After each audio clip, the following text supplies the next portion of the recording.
Welcome. The title of this video is The Second House, Taurus in 5 minutes.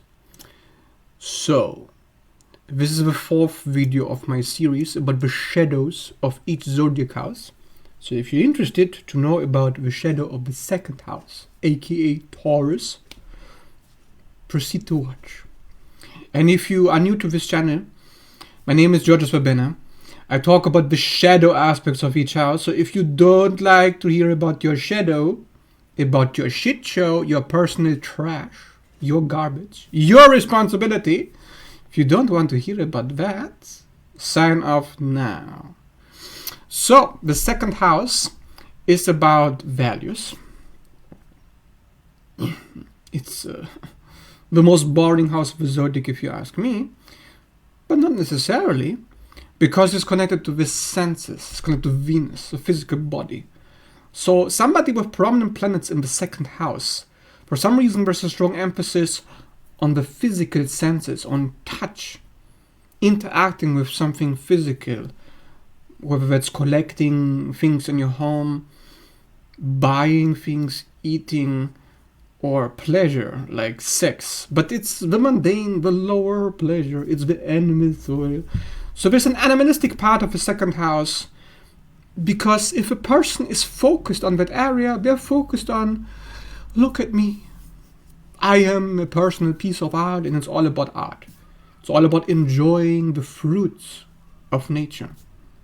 Whether that's money, whether it's food, whether it's people. It's very boring. However, not necessarily, because it's art. So through art, you find expression in this house. The purpose is not to earn money, as people think. No, the purpose is to improve your physical body, to create something of value, something that's attractive. Something that's attractive, like the Empress and Taurus gates energy. So first, so with that being out of the way, what is the shadow here? What's the problem? Superficiality, of course. Somebody who is all about their looks, and like a Venusian person, who could it be who is about their looks? I'm not looking at anybody. In any case, the person, they're overly emphasizing the physical pleasures. So they spend a lot of time trying to get more pleasure out of life. Generally speaking, that's not a bad thing. The bad thing is, if you are born with prominent second house planets, all the planet was interested in is in pleasure. It wasn't interested in fixing problems. It wasn't interested in asserting your will. It wasn't interested in psychological work. It wasn't interested in self-healing. It wasn't interested in entertainment. It wasn't interested in relationships or other people. It wasn't interested in anything except, does it give me pleasure? Do I like this or not? So the question, do I like this or not, is the prominent question. And the problem is, what if what you're interacting with, your body, the people around you, your environment, what if you don't enjoy it? Well, then, of course, you would go somewhere else, or you would get a new body, you would perform perhaps physical surgery. But a planet in the second house, it can get trapped in the physical. Because the physical, it breaks down eventually. So there is a preoccupation with legacy, with accumulation of property, with sustenance, substance. A person fears the loss of substance. So a person fears a loss of stability, a loss of control. That's why it has a connection to the 8th house. It's opposite of the 8th house. 8th house is all about control issues of behavior, while the second house is control issues of possessions, of nature, the physical body. But of course everything has to die. So the person with a second house prominence, they have problems to live. Actually, there is a fear of life. Because life means death, life means pain. There's an avoidance of pain on a bioenergetic level with prominent second house placements. Because what is the goal of the second house? Stability. keep. Okay, I got the flower. Now the flower must survive forever. It's probably it's a freeze response energetically, but it's the shadow here. So Taurians, second housers, I don't know if they're aware of this. Yeah. If you have prominent second house planets, you may be aware of the subtlety of the fact that you don't like to let things get to you. You don't like things to disturb your peace. You don't like to be pushed. In other words, you are avoidant, just like the 8-houser, of pain. Well, the 8-houser isn't avoidant of pain, but the second houser is, of this particularly. The 8-houser is avoidant of people. The second houser is avoidant of people as well.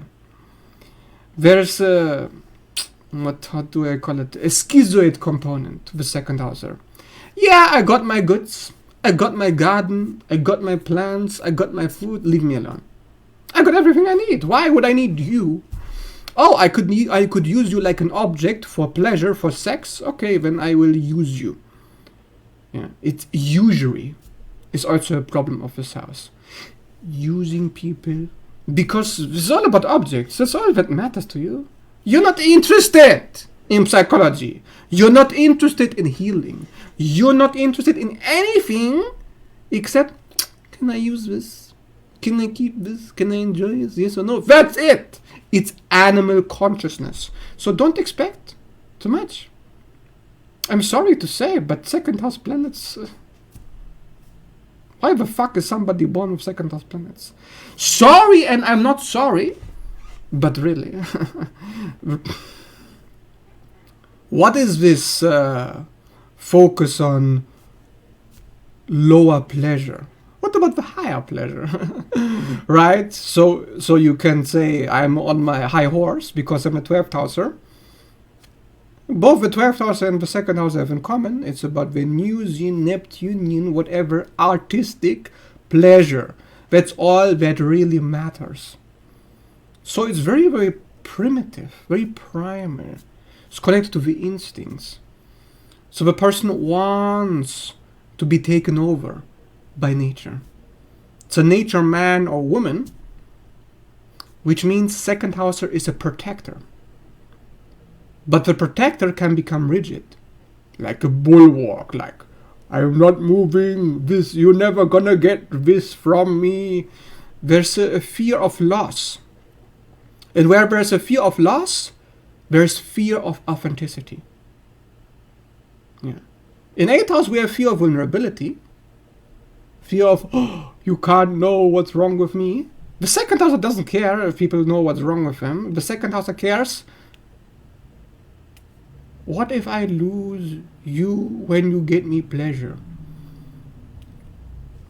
It's a possessive axis, yeah. Second house, 8th house. I'm not putting a leaf in front of my mouth to censor my speech. When I talk about the shadows of these houses, the second house, the issue is if you have a lot of planets there. Throughout your life, you'll be very focused on keeping what you have very rigidly, in a way. And the way to overcome it is to learn regeneration. Yeah. Regeneration is what we learn in the 8th house. The second houser has a fear that he's not able to regenerate himself. But once you lose that, it's gone.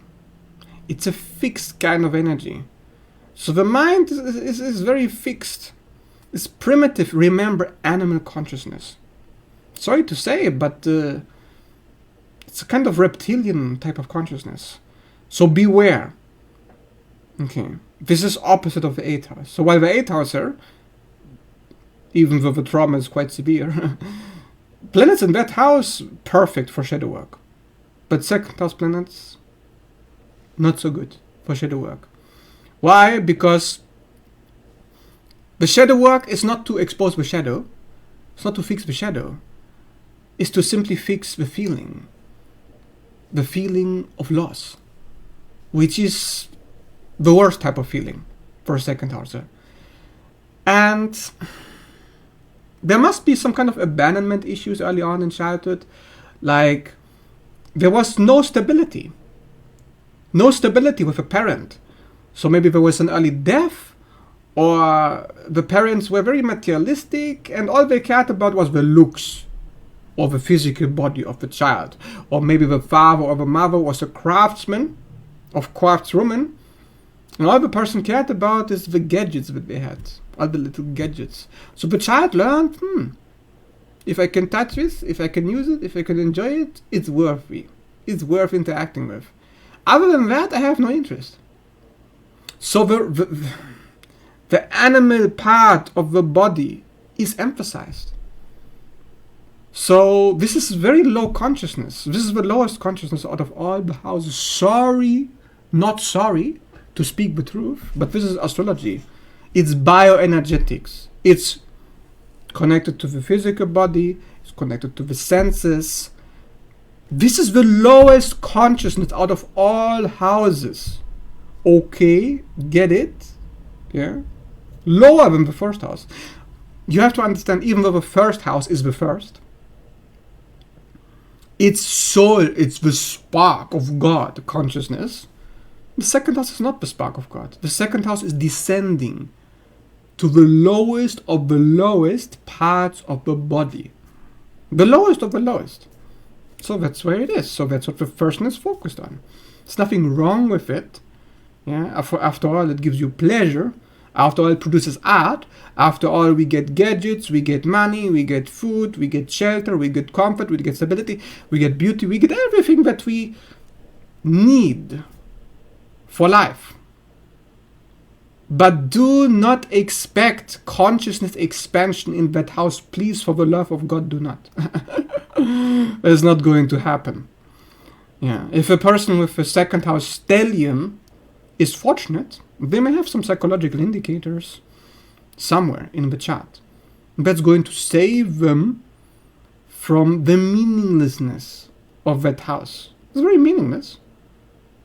Yeah? Because the higher consciousness of the soul, the human, it's never going to find satisfaction in the second house. That's why second houses usually, they accumulate loads and loads of wealth, more and more and more and more and more, like a King of Pentacles in Taurus. But it's never satisfying. And then they are very businesslike, like, I'm going to be very rational, logistical with the people I'm dealing with the things I'm dealing with. But there's no soul. It's so... The person... There's the delusion that materialism is good. Actually, the materialism is just a defense against intimacy. There's great fear of intimacy because there's awkwardness in the second house. Like, intimacy means the person sees that I'm not as valuable as I may portray myself to be. And that if a person actually cares about something else, except what I can provide, except what I have, the person will find there's nothing there. Because I'm not focusing on that. I respect. I'm not focusing on the inside. I'm focusing on what I have. My fucking physical stuff. Okay. So if you don't like this explanation about the second house, meaning if you don't like any of my videos about the shadows, you know the subscribe button. You can unsubscribe. You can dislike. You can leave. But this is just the reality of astrology. So that is how I leave it. Of course, it's a very long video, but in any case, maybe I should have not called it 5 minutes. But well, what can you do? If you want to explain something, you have to do it correctly. If you found this video helpful about the second house, shadow. Yeah, this is not about making you feel good. This is about your shadow, so deal with it. Then please leave a like, subscribe. If you like to see more videos like this, I will make videos like this, release them every day until the series is complete. And then I will make a new series next. If you have any requests, any ideas for a series to make, please leave them in the comments below. If you have interest in a personal reading one-on-one, I'm available on Messenger and email. You can reach out to me anytime. If you want to know about your personal chat, your personal shit show, and your goals, your focus, what you're going to do in this lifetime. I'm available at any given time. Reach out whenever. You find the details in my description down below on my YouTube. So, that being said, thanks for watching and see you in the next video.